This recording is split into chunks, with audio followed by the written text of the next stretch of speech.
Et salut tout le monde, j'espère que vous allez bien. Alors on se retrouve pour une nouvelle vidéo, un petit vlog au quotidien. Donc mon chéri, le 11 novembre, il a fini de mettre le petit portillon et donc a terminé la clôture. Donc il voulait absolument le petit portillon en fait pour pouvoir passer de l'autre côté, pour pouvoir nettoyer si besoin. Et voilà quoi.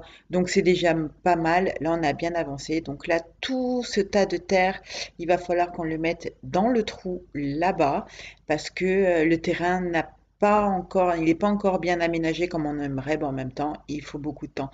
Donc tout ça, en fait, il faudrait absolument qu'on le remplisse et en fait qu'on aplatisse un petit peu donc la descente qui est un petit peu en arrondi. Voilà. Mais bon, dès que ça sera fait, on pourra planter. Pour le moment, je ne peux planter que au niveau en fait vraiment de la maison. Donc je m'attaque à charrier la terre, donc je la mets dans la brouette que je vais finir par mettre dans le trou. Voilà, c'est laborieux, c'est pénible, mais il faut bien le faire.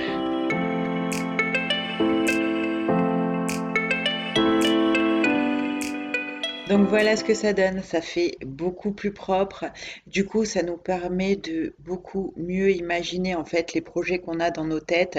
C'est encore en vrac, mais de toute façon, vous allez voir avec nous l'évolution du jardin. Je pense même vous faire une vidéo sur les projets en fait que j'ai dans ma tête.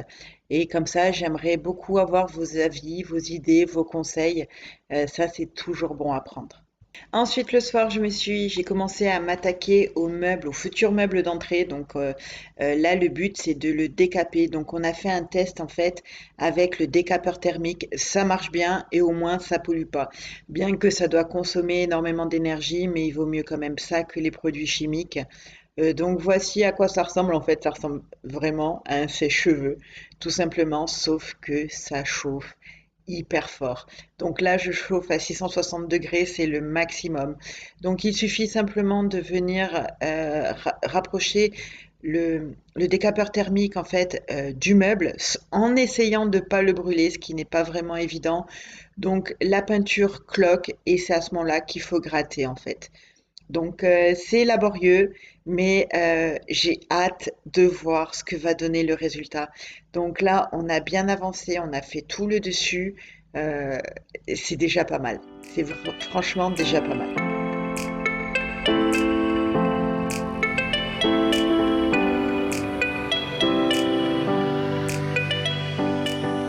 Donc mon chéri, on a eu marre en fait de voir que j'avais tout le temps la spatule à l'envers. Donc du coup, il m'a écrit sur un côté face pour plus que je me trompe. Parce qu'à chaque fois, je le mets à l'envers et du coup, ça gratte beaucoup moins. Voici ce que ça donne une fois tout le dessus décapé. Maintenant, on va s'attaquer au rebord arrondi. Du coup, c'est un petit peu plus compliqué et ça fait vachement de déchets quand même, vachement, hein. L'étape suivante, c'est d'enlever les vieilles poignées. Donc là, je prends une pince multiprise et je viens dévisser simplement. C'est tenu avec des vis. Ensuite, en dessous, il y a une petite rosace juste pour décorer. Donc celle-ci, elle vient toute seule. Et pour le bas, je fais pareil.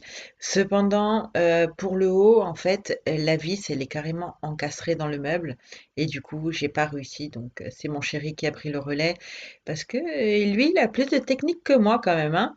Place au décapage des moulures en fait sur les rebords. Donc là, c'est un petit peu plus compliqué vu que c'est arrondi. Donc là, je vais utiliser une brosse en fait, une brosse avec des poils en fer pour bien pour bien enlever la peinture, par contre, il faut toujours aller dans le sens de la moulure pour pas casser les petits rebords en fait qui sont à angle droit.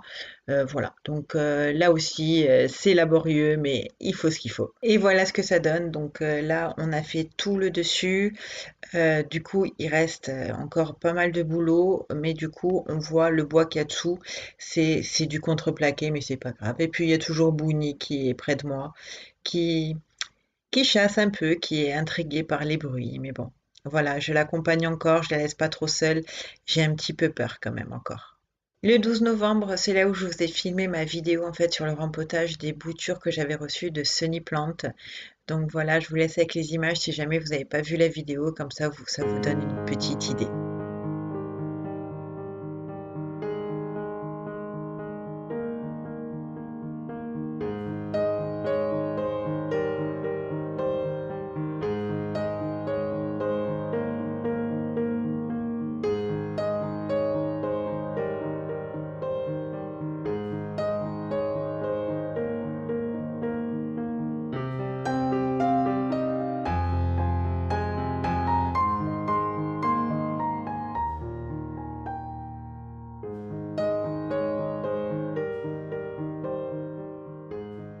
En général, Bouni préfère sortir le soir, mais là, elle est sortie le matin et elle se régale dans le sable, donc elle se roule dedans. C'était trop marrant à voir. C'était la première fois que je la voyais faire ça. En général, elle fait ça un petit peu sur le tapis, mais pas dans le sable. C'était trop amusant, sachant qu'en plus, elle se doute même pas qu'on va partir chez le vétérinaire, en fait. Donc là, j'ai préparé sa cage. Voilà, je lui ai mis une petite serviette dedans. Et donc, et là, sa cachette préférée en ce moment, en fait, c'est carrément sous la couette. Donc voilà, donc je l'ai un petit peu embêtée, je l'ai prise avec moi, mais elle était mais vraiment pas contente d'y aller. Regardez, elle veut sortir, la pauvre, elle m'a fait une peine, mais une peine. Et puis dans la voiture, elle n'a fait que miauler, c'était atroce. En plus, il y a beaucoup de kilomètres par rapport à avant pour aller chez le vétérinaire. Et du coup, voilà. Bon, après, chez le vétérinaire, elle a été hyper sage, elle s'est laissée faire. Et puis de retour à la maison, ça s'est super bien passé vu qu'elle était contente de rentrer, quoi. Donc, plus de stress pour moi que pour elle, j'ai l'impression. Elle avait juste pas envie d'y aller. Voilà, regardez comme elle est calme là à ce moment-là. Donc voilà. Le 13 novembre, mon chéri a un petit peu continué à faire le meuble. Donc là, il s'est occupé en fait de la façade du tiroir parce que je voulais absolument en fait que ces moulures disparaissent. Je les trouve pas jolies du tout. Je voulais juste les contours en fait, les moulures en contour. Et du coup, ça a été super facile à enlever avec un ciseau à bois et un maillet.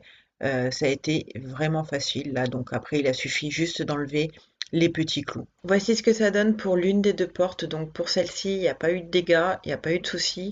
En revanche, pour l'autre, en fait, en enlevant la moulure, ça a laissé un trou. Du coup, il va falloir qu'on le comble en fait avec de la pâte à bois.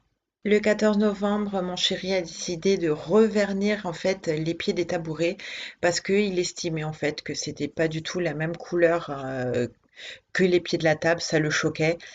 Donc là, vous voyez quand même bien la différence. Franchement, c'est mieux en l'ayant verni, mais du coup, en fait, on avait essayé avec du vernis chêne clair, donc la couleur des pieds, et ça n'a strictement rien fait sur les pieds des tabourets. Donc du coup, en fait, pour que ça fonctionne, on a pris du vernis mat chêne foncé, et c'est avec celui-ci qu'on a réussi en fait à obtenir la couleur qu'on voulait. Ce même jour, on a commencé à installer les couvertures par terre parce que on allait nous livrer la cuisine, donc on était trop impatients. Voilà, donc là la cuisine, en fait, je vous la montre maintenant. Il y a strictement rien, voilà. Mais dans le prochain vlog déco, vous allez voir le montage de la cuisine. J'ai tellement hâte de finir de tout installer et de tout vous montrer. Je vais enfin pouvoir cuisiner parce que j'en ai. Ma maman, elle est très gentille, elle nous fait à manger et tout, mais quand même, j'ai envie de cuisiner, de faire à manger chez nous. Voici, donc on a reçu les meubles de la cuisine. Maintenant, il reste plus qu'à monter. Donc ça, c'est le travail de mon chéri. Il ne veut personne au milieu, donc je ne peux même pas l'aider en fait. Voici Maya, le chien de ma mère, qui fait la folle dans le sable. Euh, Elle adore jouer. Donc là, en fait, le jeu, c'est juste de lui faire style que je vais lui courir après. Et puis elle part dans tous les sens. On dirait un vrai cabri, ce chien. Elle est hallucinante. Voilà, donc elle joue avec le bâton. Mais le truc, c'est qu'on lui lance le bâton, mais après, on peut pas lui attraper. Donc le but, en fait, c'est juste qu'on lui court après et elle est toute contente. Voilà, donc c'est une chienne vraiment adorable, magnifique. Et voilà, quoi, c'est le chien de ma mère et je l'adore. Et évidemment, maintenant, elle est KO parce qu'elle a couru comme une dingue pendant un bon petit moment, une bonne demi-heure, mais elle était à fond. Donc du coup, là, c'est l'heure de la sieste, il me semble. Et voilà ce que ça donne à la fin de la journée. Mon chéri a monté déjà tous les caissons. Donc voilà, j'ai hâte de vous montrer le résultat final. Donc voilà, cette vidéo est terminée. J'espère qu'elle vous a plu. Et moi, je vous fais plein de gros bisous et je vous dis à bientôt dans la prochaine vidéo.